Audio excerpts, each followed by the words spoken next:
L'artiste que j'espère beaucoup d'entre vous ont pu aller voir et regarder œuvrer à l'extérieur du bâtiment a comme nom d'artiste Snake, passionné depuis toujours par le dessin et tout ce qui touche de près ou de loin à la culture hip-hop.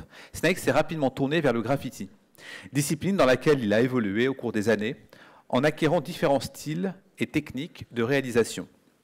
Son expérience professionnelle, principalement tournée vers l'artisanat, dont le travail du bois, lui a permis de développer de nombreuses compétences utiles à son art, lui permettant une approche des différentes matières, ainsi que le sens du détail et de la précision.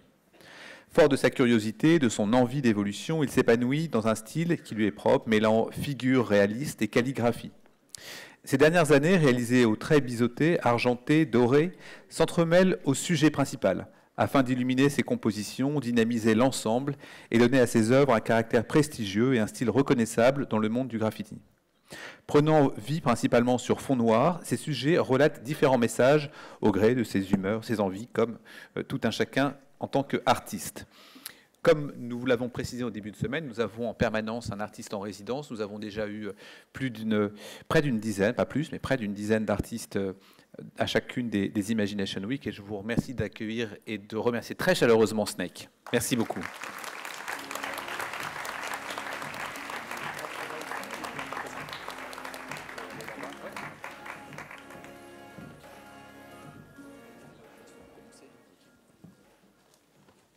Merci beaucoup. Je vais laisser le micro également aux étudiants. Et voici l'œuvre, c'est celle-ci, Snake, qui est celle que vous avez réalisée ces 2 derniers jours, je crois. Merci beaucoup. Merci. N'hésitez pas. Alors, pour cette œuvre que j'ai réalisée, j'ai d'abord suivi le thème de l'Imagination Week de la semaine. Donc, savoir comment vivre ensemble en 2050. Chose des plus basiques, j'ai direct transformé ça, directement au regard, on voit que le cœur est au milieu de la planète, de la Terre. Et qu'au final, on se retrouve tous sur la même chose et on vit tous pour la même chose. Donc c'est là qu'est l'enjeu, quoi. C'est nous qui faisons vivre cette terre. Donc si ensemble ça ne marche pas, si ensemble ça marche pas, qu'on s'entend pas, que les choses pour le bien et le mal de la planète ça va pas, on n'arriverait pas à avoir un bel ensemble, quoi. Est-ce que quelqu'un veut commencer? Oui, je vous en prie. Alors bonjour. Merci d'être là.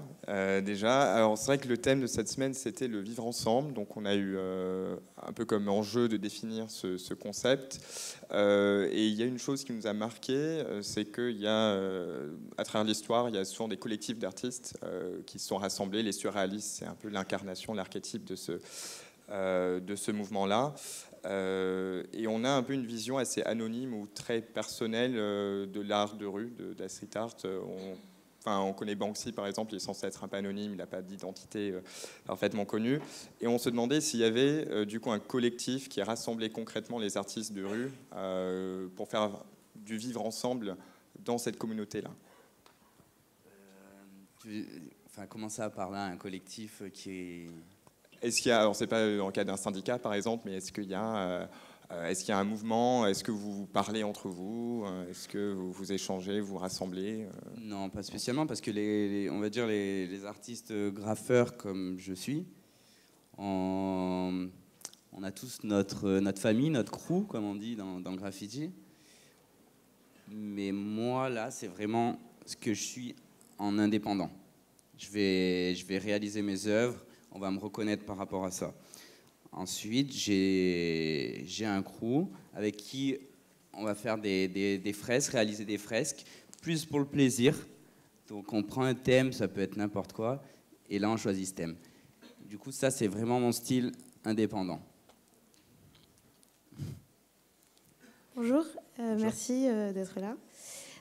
Moi, je voulais vous poser une question à propos de votre art et du street art en général qui Aujourd'hui, on les voit de plus en plus souvent sur des toiles et dans des galeries et des musées, donc des lieux de culture qui sont plus légitimes, mais qui au final sont des lieux ciblés ou en tout cas qui touchent une population très particulière et qui au final est une minorité par rapport à quand le street art se retrouve dans la rue et dans le public. Et du coup, ma question, c'était est-ce que le fait de circonscrire du coup vos œuvres à ces lieux ne va-t-il pas un peu à l'encontre du vivre ensemble et de la création d'une communauté plus grande, quoi? Non, pour moi, je fais ce qui me plaît en fait. Aussi bien sur ce que je peux faire sur toile, que je peux faire sur façade pour des festivals, enfin, on en viendra peut-être après. Si on peut passer la présentation de Snake et ses différentes œuvres, si possible, comme ça va permettre de répondre à la question aussi et de montrer ses autres œuvres. En le mettant dans les musées, est-ce que ça ne le ferme pas Donc pour moi non, parce que c'est vraiment un plaisir. Je cherche pas à faire plaisir aux gens pour vendre ou pour me faire des sous. J'en suis arrivé là, je n'ai jamais cherché à faire ce métier. C'est arrivé tout seul, petit à petit en fait, et c'est comme ça que je suis arrivé ici. Mais non, il y a peut-être d'autres personnes qui exposent dans des galeries juste pour côtoyer ce public-là. Mais moi, c'est pas mon cas. Si ça vient, ça vient. Voilà. Tant que je fais ce qui me plaît, c'est ça qui m'intéresse. Avant de passer à la suite, peut-être que vous pouvez expliquer les... Alors, les photos que vous voyez, là, celle-ci, elle s'appelle L'Arme de paix, cette fresque. Elle a 4 ans maintenant. Elle m'a fait assez connaître, on va dire, parce qu'elle a touché beaucoup de monde, dû à ce qu'elle exprime. Et c'est à peu près à cette période-là que j'en ai fait mon métier. C'est à cette période-là même. Donc voilà, on peut voir la larme qui coule sur l'Afrique. Ça exprime quelque chose derrière. Après, chacun a peut voir comme il veut. Grenoble. Alors, la fresque se trouve à Grenoble, l'Arme de paix. J'ai eu la chance de passer dans le livre de Lonely Planet, le guide du routard. Elle les a touchés, donc c'était gagné pour moi. Mais c'est arrivé comme ça, encore une fois. Moi, je fais ce qui me plaît et donc c'est cool. Celle-ci, c'est en Espagne pour un festival qui s'appelle le Gargar Festival à Penelles. On l'a réalisé à 2, donc je travaille aussi à 2. J'ai un coéquipier avec moi avec qui on peut faire aussi de belles fresques et encore plus rapides. Donc là, on avait envisagé de faire un faucon parce que ça se prêtait super bien vu le champ de coquelicots et tout ça qu'il y avait en face. Donc voilà. Ça, c'est pour un autre petit festival sur Grenoble. Donc là, ça exprime la rage et la colère.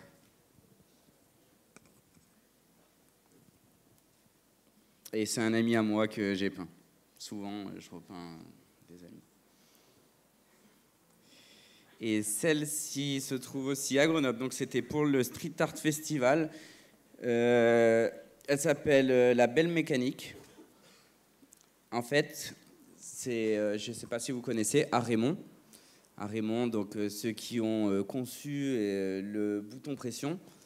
C'était pendant la guerre. Donc ils ont la maison mère qui se trouve à Grenoble. Entre-temps, les Allemands avaient repris la maison. Enfin, il y a eu pas mal de... Et depuis, voilà. Donc là, ce qu'il fallait on avait quand même le thème impliqué de tout ce qui est mécanique, parce qu'aujourd'hui, ils se sont développés dans le monde entier, dans plus de... je ne sais plus combien de pays, mais beaucoup. Et ce que je voulais représenter, c'était la mécanique, le monde, la main pour la main de l'homme qui est là pour fabriquer. Et toujours ce globe en surrévélation sur la main. Et cette calligraphie qui orne le tout d'un mouvement infini. Du coup, voilà, pour expliquer que la mécanique, c'est un mouvement sans fin. Celle-ci, elle a quelques mois. Je l'ai réalisée cet été. Elle s'appelle Danse avec la vie. Donc là, c'est une danseuse, comme on peut voir, assez gigantesque. J'étais beaucoup basé sur la technique sur celle-ci, car je voulais réaliser ce drapé de la robe. Et c'est une école de danse, donc voilà, ça rimait avec le sujet. Donc là, en plus grand, avec la suite.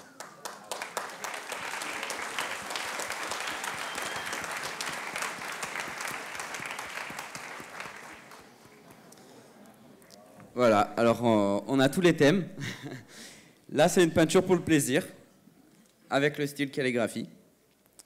Parce que pour le plaisir, je vais peindre des graffitis comme vous pouvez voir dans la rue, avec un simple lettrage, des couleurs, mais aussi je reste sur le plaisir de peindre des choses en calligraphie et pas uniquement pour les festivals ou pour les autres choses.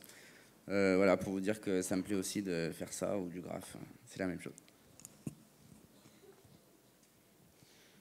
Ça, c'est une peinture au Portugal.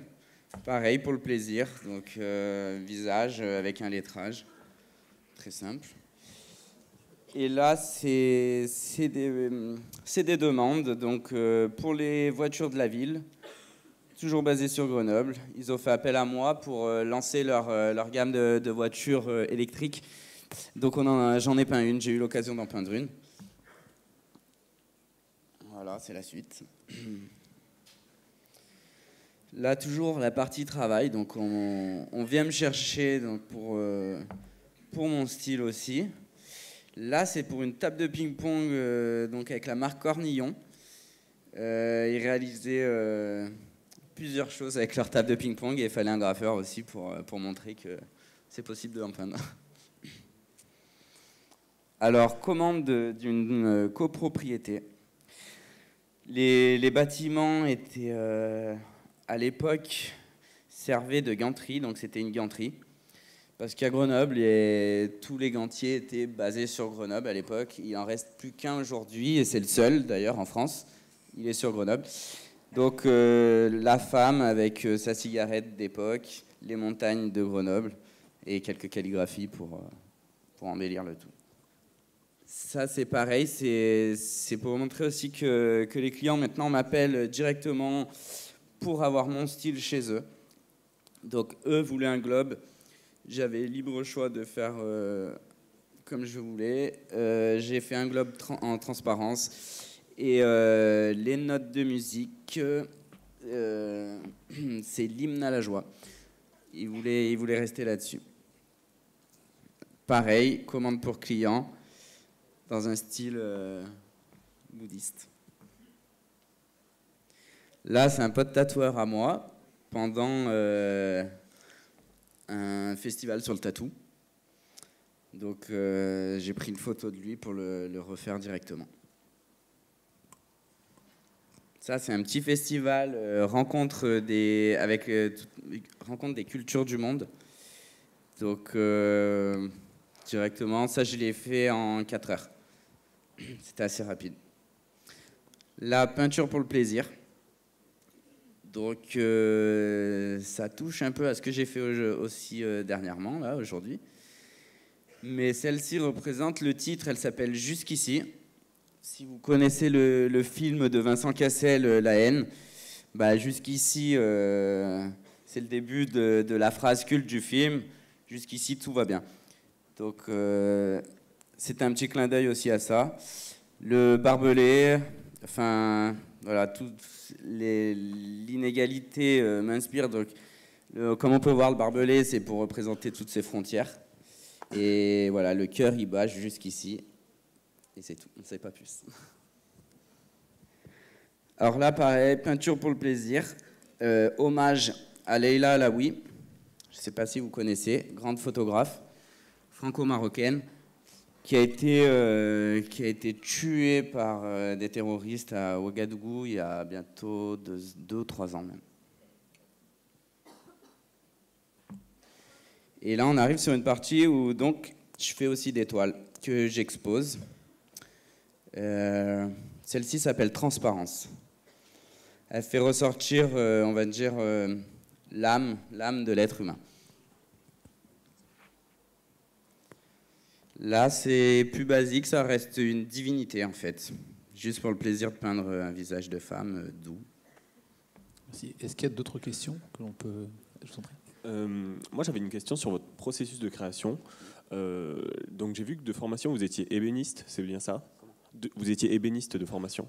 Et j'ai aussi lu que vos fresques, même les plus monumentales, vous les faisiez sans prémarquage. Donc, j'aimerais savoir votre technique, comment vous y prenez, parce que j'imagine qu'on arrive face à un mur de plus de 8 mètres de hauteur, par exemple. Imaginer son œuvre dessus, ça doit pas être simple, donc voilà. Alors, pour les œuvres réalisées sur très grosses façades, où on utilise... Donc, je prépare mon dessin à l'avance, ma maquette, qu'on fournit avant aux organisateurs.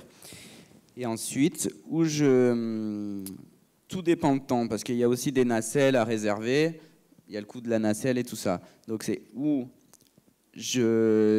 on projette les premiers traits pour servir de base, et après le remplissage se fait à l'instant. Ou alors, je quadrille. Je fais mon quadrillage, je quadrille ma photo, comme j'ai pu faire là pour la dernière toile qui est dans notre lycée. Et sur le quadrillage, je me repère avec le mien, et de là, je pars. Après, ça peut bouger, mais c'est ça aussi. Il y a du défaut qui fait que les gens ne voient pas la photo directement. Bonjour. Il y a deux questions que j'aimerais vous poser. Donc, le street art, c'est un des grands mouvements artistiques du XXIe siècle. Et simplement, comment est-ce que vous projetez votre métier dans 30 ans? Et la deuxième question, c'est qu'au début de cette semaine, on nous a dit qu'on pouvait tous être créatifs. Et finalement, comment est-ce que vous faites pour développer votre créativité, ou simplement, quelles sont vos sources d'inspiration? La première question, rappelez-moi. Comment est-ce que vous projetez votre métier d'ici 30 ans? Alors, comment je projette mon métier? Je projette pas, mais voilà. Dernièrement, avec un ami,